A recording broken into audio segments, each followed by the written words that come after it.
Hola a todos, soy Pablo Veloso y a veces, hablando de estas cosas, de la no dualidad, de las cosas profundas de la vida, a veces ocurre que encontramos algunos caminos espirituales, así llamados, que tienen que ver, por ejemplo, con la no dualidad o con salir de todo esto dual, de adorar a un Dios, de propiciarlo, de tratar de alcanzar algún estado único y especial y luego de muchos años de luchar contra toda esta clase de obstáculos exteriores, interiores, de autosuperarse, automejorarse, autotransformarse, auto, no sé, mutarse, todo lo que se nos ocurre inventar luego de la palabra auto, que significa que nosotros mismos hacemos esa transformación o ese esfuerzo, es decir, que hay un alguien detrás, entonces decimos, bueno, si no ha funcionado en absoluto,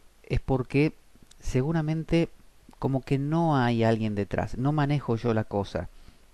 Y ahí arribamos como a una especie de pequeña iluminación, dirían los japoneses un satori. Un satori es un despertar, una iluminación, pero no una especie de comprendí la esencia de la vida. Es simplemente el haber obtenido una punta, ¿no? Del ovillo, de esa gran maraña que hay que desentrañar. Sin embargo, aún esta punta, aún este darse cuenta, este satori, es mental, es del pensamiento, es del cerebro, ¿no? Porque si hablamos de la mente, es como hablar de España o de Argentina o de Australia, es una idea nada más, un nombre que le damos a una función que tiene el cerebro, que es el pensar. Entonces le llamamos la mente, como si hubiese una cosa ahí.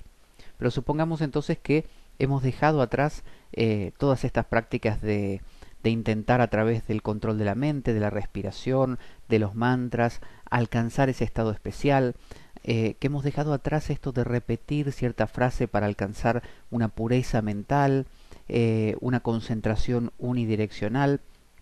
Entonces nos encontramos con algunos maestros, como los hay hoy en día y los ha habido en el pasado, que nos brindan una solución más sutil, pero sin embargo sigue siendo una apelación, siguen apelando a que hay un alguien detrás.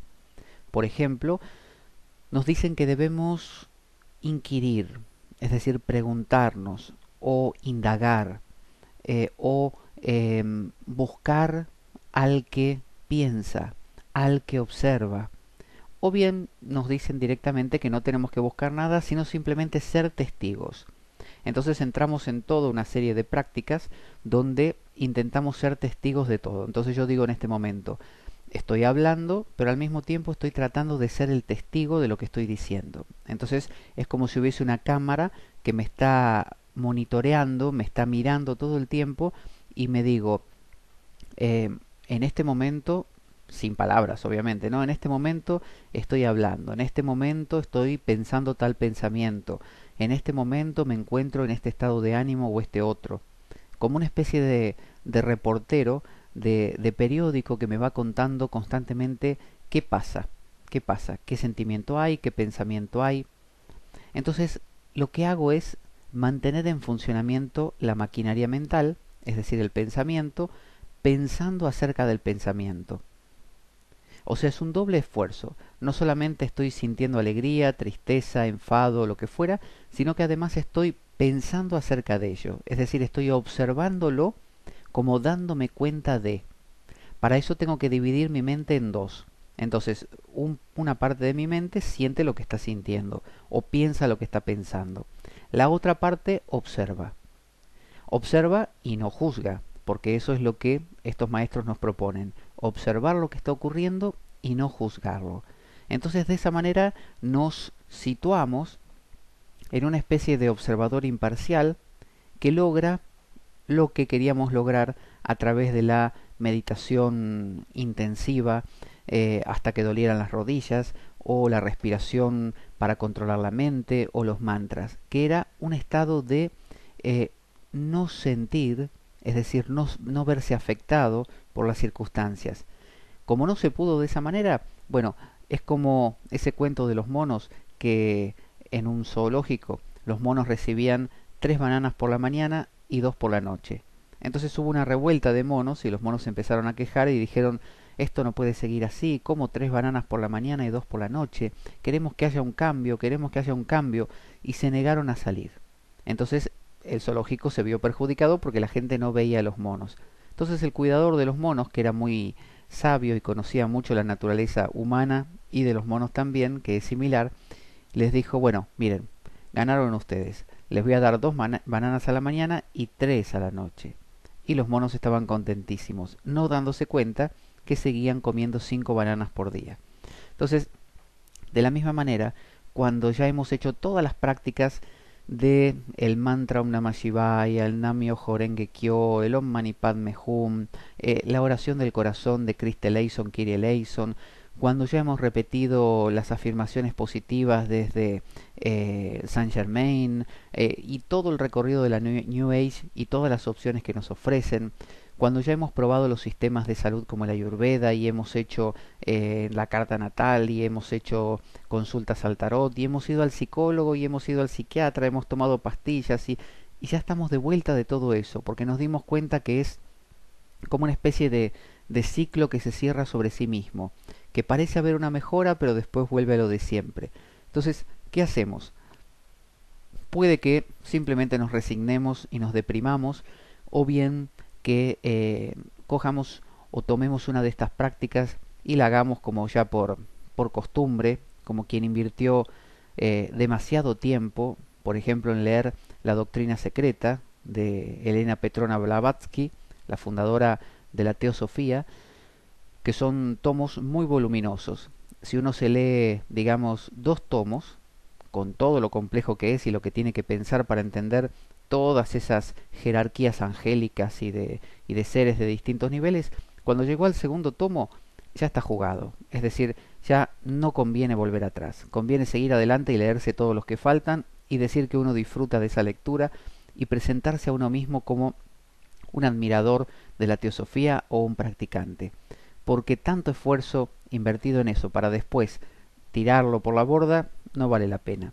Entonces a veces también pasa esto. Mucha gente, aunque está decepcionada con sus sistemas, prefiere seguirlos y decir, bueno, soy cristiano y voy a misa igual, o hago meditación zen y me siento todos los días un ratito a meditar, y aunque no logro nada, no siento nada especial, esa sensación única que sentí aquellas primeras veces ya se perdió, tanto tiempo atrás se perdió que ya ni recuerdo ni cómo era, así que me siento como por inercia, y medito por inercia, o repito el mantra por inercia, o bien socialmente me vinculé con la gente de este grupo de meditación, grupo de Osho, grupo de, no sé, Yogananda, grupo de lo que sea, y es una cuestión de sentirme parte. Me siento contenido, me siento que me quieren, tengo algo en que pensar, tengo gente con quien charlar, tengo un tema para hablar, como quien habla del clima o de la política, yo puedo hablar de cuánto medité, de las experiencias que tuve, citar ciertos santos famosos y hablar de ellos con alguien o discutir hasta qué punto lo eran o no.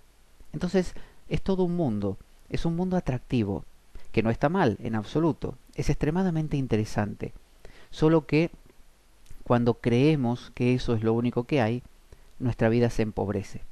Entonces supongamos que no, que lo social lo tiramos por la borda, no nos interesa que nos contengan, las prácticas ya no nos parece que sirvan, entonces nos animamos a soltarlas, a tirarlas, y así vamos descartando todo, y nos quedamos sin nada. Entonces decimos, sin nada, necesito algo, algo, porque si eso no era, ¿qué es? Como se me enseñó a que tengo que buscar y todavía no he encontrado, y con lo anterior no me funcionó, todavía subsiste la necesidad de encontrar. Entonces, ¿qué es lo que puedo encontrar? Entonces encuentro a estos maestros que, así como cuando dicen que la policía entra en una casa, en una guarida de ladrones que tiene varios pisos, como un edificio, basta con que la policía entre en la planta baja para que los ladrones suban al primer piso. Y si la policía hace ademán de subir al primer piso, los ladrones subirán al segundo. Y así. Entonces, de la misma manera, si nosotros ya hicimos las prácticas convencionales y no funcionaron, y ahora estamos queriendo incursionar en algo más, tenemos como que patear la pelota, el balón, más adelante. La zanahoria del burro tiene que ponerse más adelante. ¿Y dónde puede ponerse si ya hicimos todas las prácticas? Bueno, en la no práctica, justamente. Entonces, estos maestros son tan hábiles que nos dicen, como todo maestro, algunos a sabiendas y otros no, dicen, ¿qué quieres hacer? ¿Practicar? Aquí tienes las prácticas. Entonces, de esta misma manera, estos maestros nos dan una serie de prácticas que son intangibles, prácticas que no tienen nada que hacer en particular, salvo algo muy sutil. Entonces, por ejemplo, nos proponen observar, observar la mente, observar los sentimientos, observar el comportamiento del cuerpo. Entonces aparecen todas estas técnicas de caminar lentamente y sentir cada paso que estamos dando, observar cómo estamos respirando, observar cómo está nuestro estado de ánimo, pero sin participar, sin hacer ninguna presión sobre ello, sin tratar de cambiarlo, como hacían los otros sistemas. Entonces nos sentimos más libres, como que estamos en un nivel superior, como que aquella pobre gente que todavía está luchando contra las vicisitudes de la meditación o de una mente rebelde, ahora nosotros estamos por sobre ello. Ahora nosotros lo atestiguamos por encima, sin complicarnos, sin comprometernos. Y pareciera nuestra práctica una práctica de un nivel celestial, un nivel superior, un nivel profundo. Pero al poco tiempo nos damos cuenta que sigue habiendo un alguien, sigue habiendo un yo detrás. El mismo yo que buscaba la paz a través de esas prácticas es el mismo yo que ahora la busca a través de estas otras. Y, y nos empezamos a dar cuenta que el problema no era la práctica, ni siquiera el problema era la meta, porque la meta era simplemente una invención. El problema era el buscador. Mientras uno sea un buscador, tiene problemas, porque el buscador es insaciable y quiere encontrar. Y como dijimos, el burro avanza, la zanahoria avanza. El burro avanza más, la zanahoria avanza más. La policía entra al primer piso, los ladrones suben al segundo. La policía sube al segundo, los ladrones suben al tercero o cuarto.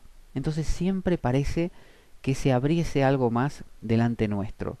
Entonces eso resulta profundamente insatisfactorio.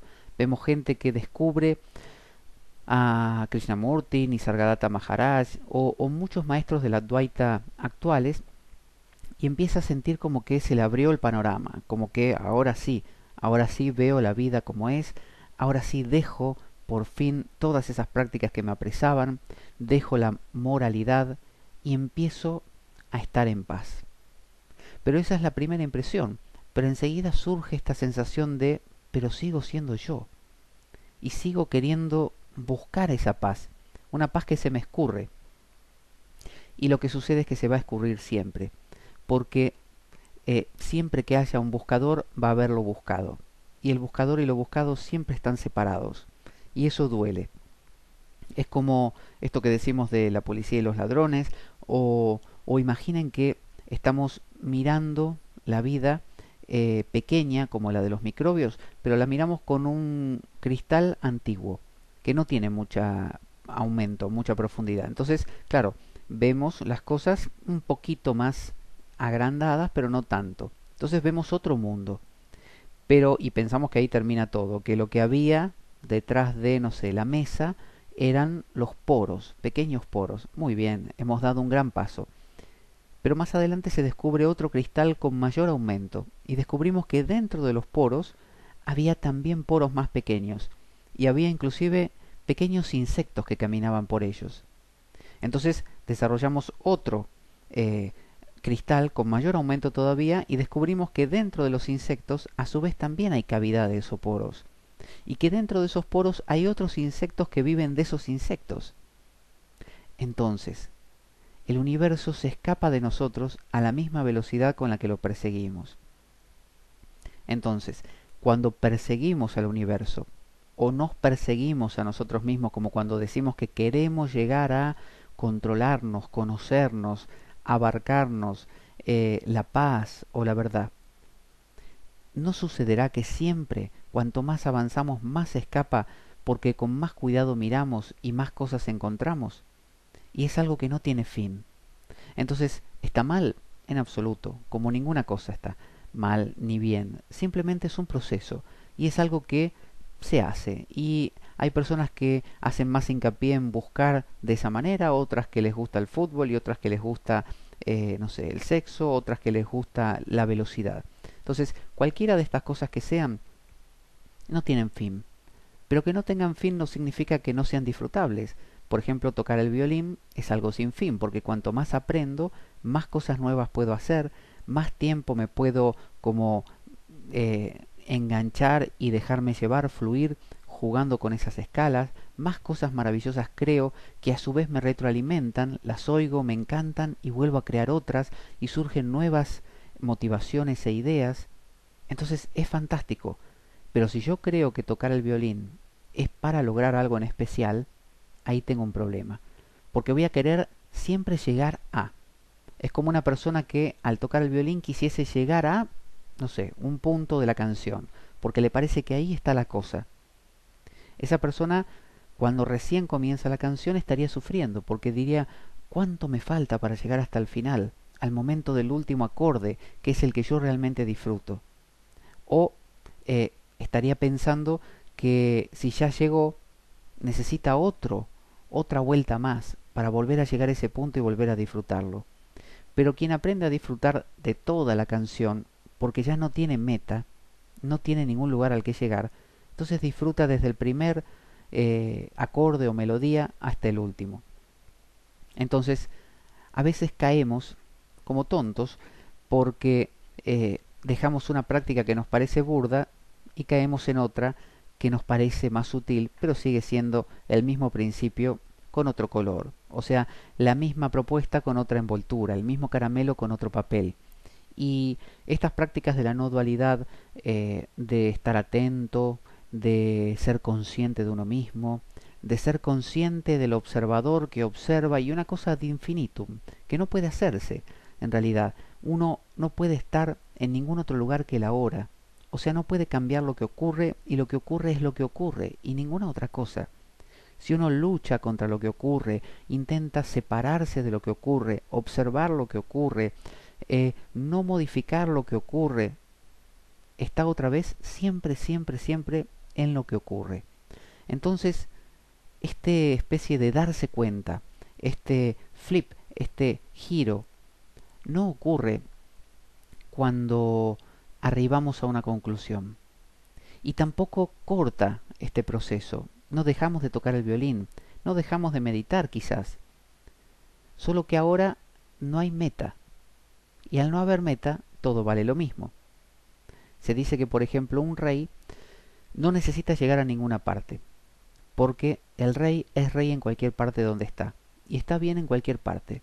Entonces, nada es más importante que otra cosa. Tiene sus preferencias, obviamente, no se niegan. No es que uno dice, bueno, ahora que todo vale lo mismo, comería excrementos de la misma manera que comería agua, que tomaría agua. Que eso es lo que hacen, por ejemplo, los agoris, que es una secta, en el buen sentido, dentro del hinduismo, que viven en los campos de cremación, que se alimentan de restos de cadáveres cremados, que pueden comer excrementos o beber su orina, como prueba de que agora, eh, sin rechazo por nada, ¿no? Nada es terrible, agora, no terrible. Entonces ellos demuestran con su comportamiento que están más allá de cualquier preferencia. La vida tiene preferencias. A mí me gusta más un color que el otro, me gusta un sabor que el otro, o me gusta más un tipo de mujer que otra. Entonces, negar eso es negar los colores de la vida, es uniformarnos, es querer que todos seamos como robots, como máquinas que repiten su mismo molde, y querer como una especie de igualdad, una democracia, pero a un punto donde nos convertimos en clones y perdemos nuestra individualidad. A veces en el extremo cruel del capitalismo, donde el individuo en pro de su o en pos de su independencia de pensamiento y de elecciones, se le permite todas las posibilidades, finalmente acaba controlado por grandes corporaciones y pierde su preciada individualidad. Y a veces en los sistemas de izquierda, los que son socialistas o sobre todo comunistas, donde se habla de el grupo, el conjunto, la comunidad, la individualidad vuelve a perderse. Entonces, a veces en los caminos más duales, ¿no? Donde uno forma parte de un grupo, eh, a veces uno queda preso de ser un alguien en ese grupo. Pero cuando uno intenta salir de todo eso y ser nada, nada por completo, como por ejemplo en el no dualismo, uno vuelve a caer en otra ilusión, que es la ilusión de volver a perderse en pos de alcanzar algo donde esté más allá de todo. Por una razón muy sencilla, el estar más allá de todo es una idea, y las ideas no son reales. O sea, son tan reales como cualquier otra cosa, pero no son las cosas. Las cosas o la cosa, la totalidad de la vida espontánea, es solo la vida espontánea, ninguna otra cosa más. Y no es hacer esto y no hacer lo otro, es hacer cualquier cosa que se presente, aún reprimir. Si yo quiero reprimir una emoción, esa represión de la emoción es la vida espontánea. ¿Por qué tengo que rechazarla? ¿Por qué tengo que cambiarla? ¿Por qué tengo que negarla? Yo soy la vida espontánea y ninguna otra cosa. Soy la espontaneidad total. Ahora, ¿puedo darme cuenta de ello o no? Si me doy cuenta de ello, ventaja, bueno, viviré un poco más tranquilo porque no deposito tanta trishna, tanta sed, tanta desesperación en lo que hago. Si no me doy cuenta de ello, bueno, me lo creeré y sufriré bastante más. Pero igual mi vida es espontánea. Así haga las prácticas de yoga meditativo para controlar mi mente, así haga las prácticas de la no dualidad queriendo no hacer, ¿no? Como decía Castaneda, don Juan de Castaneda, el no hacer, practicar el no hacer, o practicar el contemplar al yo, o, preguntarse quién soy yo, como decía Ramana Maharshi, para buscar la esencia de dónde viene la pregunta, ¿no? ¿Quién es? ¿Qué es la fuente? Esos métodos no conducen a nada en particular, pero sí pueden producir un efecto, como hemos hablado en otras ocasiones, negativo, que es el efecto de... eh, es como cuando una persona está muy convencida de algo, no sirve de nada decirle que está equivocada. A veces es más conveniente pedirle que demuestre su punto de vista en la práctica. Entonces, por ejemplo, una persona que afirmase que, no sé, que la gravedad no existe y dijese, no, no, la gravedad a mí no me afecta, no me afecta, no me afecta, bueno, salta de la montaña. Cuando salte y se dé cuenta mientras cae que la gravedad lo está trayendo a toda velocidad hacia la Tierra, ahí lo va a entender por sí mismo. Pero si le decimos la gravedad es un hecho, si te tiras de la montaña mueres, la persona dirá no, a mí no me va a pasar. Ese es un ejemplo extremo, pero obviamente podemos llevarlo a cualquier ámbito y, y eso es lo que hacen los gurús, a sabiendas o no, es decir, infinidad de métodos que sirven para frustrar a las personas, que sirven para que las personas los practiquen, que pongan toda su energía y que no le funcione. O sea, que no logren lo que buscaban, sencillamente porque lo que buscaban no existe. Entonces, cuando la persona prueba este método, el otro, el otro, el otro, todos, aún los no duales, y dice, esto no funciona, entonces no digamos que sucede algo, se acaba. Se acaba la cuerda, como cuando le damos cuerda a un muñeco y camina y llega un punto que se acabó la cuerda, no avanza más, ahí quedó. Bueno, eso es lo que ocurre muchas veces en estas técnicas que llevan a las personas a un límite y se apaga la máquina. No es que el pensamiento entiende, simplemente el pensamiento deja de insistir. Es como que llegó un punto, el Tao Te Ching lo presenta así, dice que el sabio es aquel que se cansó de sufrir. Así que te propongo que evalúes estas prácticas meditativas que quizás haces, estas prácticas de autotransformación que puedes hacer, ya sea se llamen terapia, ya se llamen, no sé, búsqueda científica, espiritualidad, religión, no sé, alimentación vegetariana, no la cosa en sí, sino el proceso que estás llevando adelante, como queriendo encontrar un algo a través de eso. No el comer vegetariano como cosa mala, en absoluto, es muy sano para el cuerpo, pero usar el vegetarianismo para alcanzar un estado de paz, plantéatelo. Y piensa cuántas veces lo hiciste y no pasó nada, o lo hiciste y funcionó un tiempo y después no pasó nada, y después volvió a lo de siempre, o se asentó, se hizo costumbre y ya no pasa nada. Quizás siempre estés buscando ese pasar, eso que tiene que acontecer algo especial.